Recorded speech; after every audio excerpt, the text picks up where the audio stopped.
राधा स्वामी दयाल की दया, राधा स्वामी सहाय, राधा स्वामी। प्यारी साथ संगत जियो, बुजुर्गों, माताओं, बहनों, भाइयों, आप सभी सत्संग लाभ उठाने के लिए आए हैं। आपसे विनती है कि शुभ अवसर का ज़्यादा से ज़्यादा जितना हो सके लाभ उठाने का प्रयास करें। साल में यहाँ सत्संग का या कार्यक्रम का एक मौका मिलता है। लगभग हफ्ते 10 दिन का फर्क होता है। दिसंबर में, जनवरी में, क्योंकि आश्रमों की संख्या जब बढ़ती जाती है तो हर केंद्र पर हाजिरी जरूरी होती है। जरूरी मेरी तरफ से तो होती नहीं, मैं तो सब सत्संगियों को एक मानता हूँ, चाहे वो रोहतक से हैं, चाहे वो राजस्थान जयपुर से हैं, चाहे वो यूपी से, बिहार से, आसाम से, बंगाल से, कहीं से भी हो। लेकिन सत्संगियों में ये भावना जरूर होती है, ये कहते हैं कि हमारा सत्संग नहीं हुआ, हमारे यहाँ करो। एक बात अगर देखता हूँ तो उनका कहना भी अच्छा है कि जिनके आसपास जहाँ सत्संग होता है तो वहाँ के सेवादारों को सेवा करने का एक अच्छा मौका मिलता है, क्योंकि सेवा भक्ति का एक मुख्य अंग है। जो इंसान की सेवा करता है, दूसरे जीवों पर दया पालता है, उनके दुख दर्द को समझता है और यथासंभव तन से, मन से, धन से और मन की भावनाओं से, सुरत से, इन चारों प्रकार से वो किसी न किसी रूप में सेवा करता है और उसका लाभ उसको तुरंत मिलता है। जब तक इंसान सेवा करना नहीं जानता है, नहीं समझता है, वो भक्ति के मार्ग पर चलने के काबिल भी मुश्किल होता है। ऐसा इसलिए है कि सेवा इंसान के अभिमान को तोड़ती है और भक्ति में जब तक जीव को मान, सम्मान, इज्जत, बड़ाई, पद, प्रतिष्ठा, ये कामनाएं, ये वासनाएं या ये उनकी चाह जब तक दिल में जिंदा होती है तब तक भक्ति के मार्ग पर नहीं चल सकता। चेतावनी के लिए तो महापुरुषों ने कोई कमी नहीं छोड़ी। आप उनका कोई भी वचन उठा के छोड़ेंगे, 3 ही चीजों पर बल मिलेगा। मुख्य करके उद्देश्य एक ही है, मंजिल ठिकाना एक ही है जीव का। उस निज देश से सुरत बिछड़ के आई इस काल देश में, लेकिन यहां आने पे इसको ठिकाना बताने वाला कोई नहीं मिला। काल महाराज ने ऐसी रचना रची कि माया का खेल जगह जगह ऐसा रचा, ऐसे फंदे बनाए जिसमें जीव फंसता चला गया, बंधता चला गया। और एक फंदा नहीं, ज्यों ज्यों उसमें से ये निकलने की कोशिश करता गया उतना ही फंसता चला गया, सुलझाने वाला नहीं मिला। लेकिन जब जब संत इस धरा पे आते हैं तो इस जीव को उन फंदों से निकाल के मुक्ति धाम की तरफ ले जाते हैं।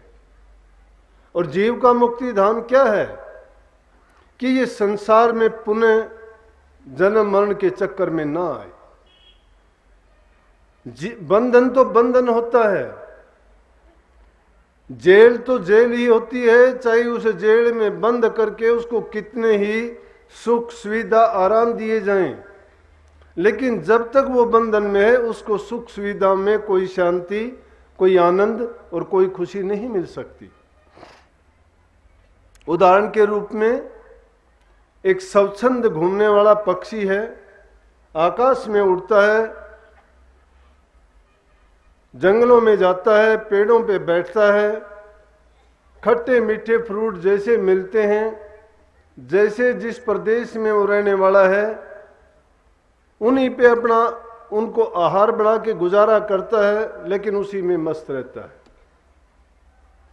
अगर उसी पक्षी को हम पिंजरे में बंद करके उसको अच्छे से अच्छे मेवा खिलाएं जो उसने कभी की नहीं खाए होंगे अपने जीवन में, कितने ही उसको सर्दी गर्मी से बचने के लिए उनको अच्छे तापमान में, अच्छा वातावरण में रखें, कितना ही उसको हम प्यार दें, लेकिन जब उसकी स्वतंत्रता हमने छीन ली है, उसको उस बंधन में डाल दिया है, उसको आराम नहीं है, शांति नहीं है, खुशी नहीं है। उसको खुशी तब मिलेगी कि उसको आजाद अगर छोड़ देंगे, इसकी परवाह नहीं, उसे पानी नहीं मिलता, इसकी परवाह नहीं, उसको खाना नहीं मिलता, लेकिन क्योंकि वो स्वेच्छा से जहां चाहे बैठ सकता है, जहां चाहे उड़ सकता है, जहां चाहे वो आ जा सकता है, क्योंकि बंधन से मुक्त है। इसी प्रकार से ये जीव भी इस बंधन में आया हुआ है, काल माया और यम की फांस में फंसा है। लेकिन फिर भी ताज्जुब की बात यह है, जीव तो अपना भेद जानता नहीं। राधा स्वामी मत के संचालक राधा शिवदयाल सिंह जी महाराज, जिन्होंने ये मत संत मत को जारी किया, उन्होंने साफ बात कही है कि राधा स्वामी रक्षक जीव केर जीव न जाने भेद, कि इसके जीव के रक्षक कौन है? राधा स्वामी कौन है? संत सतगुरु। वो रक्षक है इस जीव के। क्यों रक्षक हैं? वो बंधन से मुक्त करने का रास्ता जानते भी हैं और जीव को बताते भी हैं। उनको संसार से लेना देना नहीं है, संसार के पदार्थों से उन्हें कोई लेना देना नहीं। उन्होंने सब रिश्ते नातों को अपने होते हुए भी ठुकरा दिया है। लेकिन किस लिए? क्योंकि सतपुरुष ने उनको हुक्म दे के भेजा है कि दुखी जीव है संसार में। जैसे मैंने महर्षि शिवरतलाल ने बाबा फकीर चंद के बारे में लिखा था, फकीर चंद उनका नाम था, तो क्योंकि संतों की भी उनका स्वाध्याय चलता रहता है, उनके विचार भी चलते रहते हैं, लेकिन हमेशा उनके किसके प्रति चलते हैं? धर्म के प्रति, आस्था के प्रति, प्रभु के प्रति, नाम के प्रति। उनकी हर क्रिया, उनका हर कलाप, उठना बैठना, सोना जागना, हंसना मजाक करना, रोना या किसी पर दया करना, हर रूप में वो जीव के कल्याण के लिए सोचते और करते रहते हैं। और उन्हीं महर्षि जी ने उन फकीर चंद के लिए लिखा। फकीर चंद जी गुरमुख थे और गुरमुखों को ही बढ़ाई दी गई है, मनमुखों को कोई बढ़ाई नहीं।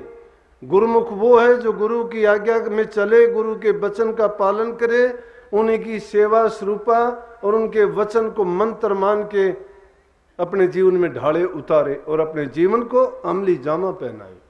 उसका जीवन सफल होता है, वही बंधनों से मुक्त होता है।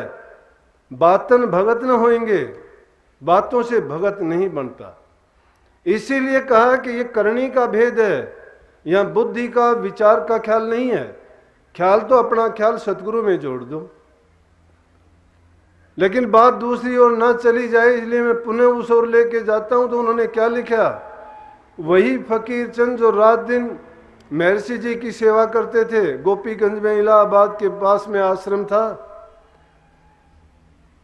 सरकार की नौकरी में होते हुए स्टेशन मास्टर थे, लेकिन जब भी समय मिलता अपनी नौकरी की बिना परवाह किए कई कई दिनों तक वहां सेवा करते रहते थे। और महर्षि जी उनको रस्सों से बंधवा के रेले में डाल के भेजते थे कि जाओ अपने घर बच्चों को संभालो। लेकिन साथ साथ उनको कैसी शिक्षा और उपदेश दी कि उन्होंने कलम के धनी थे। उन्होंने इतनी पुस्तकें लिखी जीव को चेताने के लिए। संतों ने अपना जो भी सोच था, विचार था, जब तक वो देह रूप में होते हैं तब तक अपने वचन से और अपने नित्य प्रति के कार्य से जीवों को चेताते हैं, और जरूरी समझते हैं तो अपने बयान को कलमबद्ध करके लेख के रूप में आने वाली पीढ़ियों के लिए भी सुरक्षित छोड़ जाते हैं। कबीर साहब ने भी अनेक प्रकार के ऐसी शिक्षाएं, ऐसे वचन जो जीवों के प्रति उन्होंने लिखे, बताए। उन्होंने कहा कि इतनी बाणी मैं कही जितनी बाड़ू रेत, इस पापी जीव को एक न आई हेत। पापी जीव क्यों कहा? पापी जीव इसलिए कहा कि हम अकल के भी अंधे हैं, आंखों के तो अंधे हैं ही हैं। कि इस संसार के भरमजाल में कैसे फंसे हमें पता है कि रोजाना इंसान इस धरा पे आते हैं, तन धर के आते हैं, पिछले कर्मों के भोग के बस आते हैं, रोजाना शिकायत करते हैं। मैं कहता हूं कि काया का रोग इंसान का कर्म का भोग है। शिकायत हमेशा जवान की नोक पे होती है, रोजाना यही शिकायत, मुझे ये है, मुझे वो है, मुझे ये है। अरे ये तो देख, तू नहीं जानता, नहीं समझता कि तुझे भरम क्या है। यही भरम है कि पिछले जन्मों के किए कर्म तुझे याद नहीं है। अगर थोड़ा भी विचार करता तो अब भी सोच समझ के संतों की शरण लेके सत्संगों के माध्यम से अपने विचारों को, अपने ख्यालात को पवित्र करके अपने क्रिया को, अपने जीवन को बनाता और सुधारता। उन्हीं को महर्षि जी ने समझाया कि फकीर चंद तू मेरी सेवा करता है, प्यार करता है, भक्ति का अंग है ये, लेकिन इसके लिए करनी जरूरी है। अगर तू देह रूप में आया है तो दूसरे जीवों के प्रति दया प्रेम पाल, उनको अच्छा वचन दे। इसीलिए तो इस वचन में भी फरमाया था, ये शब्द आपने सुना था कि नाम भज नाम भज नाम भज बावरे। अरे नाम भज, जिस ओर देखो नाम के लिए बड़ी आवाजें लगती है, मन मर्जी के नाम है, काल का खेल है, लोगों ने बना लिए। खुद को नाम नहीं मिला, गुरु बन के बैठ गए, लोगों में प्रचार करते। क्या प्रचार करते हो? जब गुरु की कभी सेवा नहीं की, गुरु के पास एक पल नहीं रहा, अरे गुरु ने तुझे वो दाव नहीं बताया। तेरा अपना खुद के तरने में शक है, तेरा खुद का बंधन नहीं कटा, जो खुद बंधनों में बंधा हुआ दूसरे को खाक मुक्त कराएगा। तो उन्हीं महर्षि जी ने फकीर चंद को कहा कि तू तो आया नरदेही में धर फकीर का भेषा, दुखी जीव को अंग लगा के ले जा गुरु के देशा। तीन ताप से जीव दुखी है, निबल अबल अज्ञानी, तेरा काम दया का भाई, नाम दान दे दानी। क्या कही? तेरा काम दया का भाई। संतों का काम जीव पर दया करने का है। संत जीव के कर्म नहीं देखते, ये खोटा है, ये मंदा है, जाति पाति का सवाल नहीं है। ऊंचे नीचे का, गरीब अमीर का सवाल नहीं है, सवाल है प्रेम का। और जब प्रेम का कुल्ला किसी के दिल में फूटता है, नहीं रोके से रुकता। कुल लाज जगत से जोड़ रहे, गुरु भक्ति से वो पुनि गिरे। जो कुल लाज जगत से डरता है, भक्ति के मार्ग में नहीं चलोगे, कामयाब नहीं होगे। और जिन सही मलामत जग की, उन राह ली सुख घर की। अब सुख घर कौन सा है? वही आदि घर जहां से रूह आई है। जो उस सुख घर की राह लेना चाहता है तो गुरु की शरण ले उसमें। गुरु ने कहा कि नाम जप, नाम को जपो। अब नरदेही में आने का मतलब यही है, इसीलिए इस कदर जोर लगाया कि नाम भज।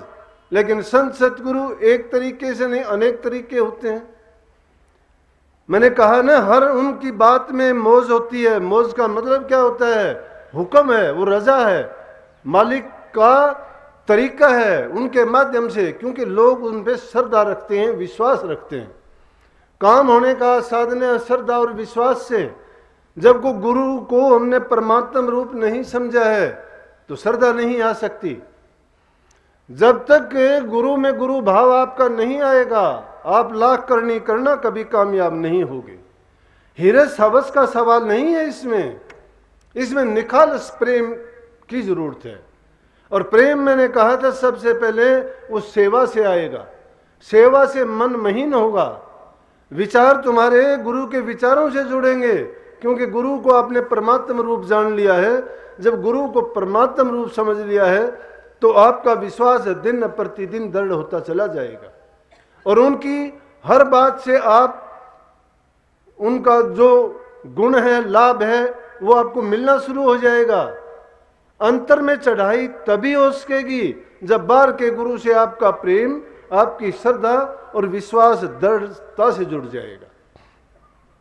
लुकमान हकीम का नाम आप सब ने सुना होगा। महापुरुष अपनी हर बात में दीक्षा देने की कोशिश करते हैं। उनका बच्चा गलत रास्ते पे चल पड़ा। अब एक बड़े आदमी का बच्चा गलत रास्ते पे चलता है, लेकिन वो तो सबको समझाते हैं। दूसरे लोग जब फायदा उठाते हैं तो उनका तरीका एक नहीं होता।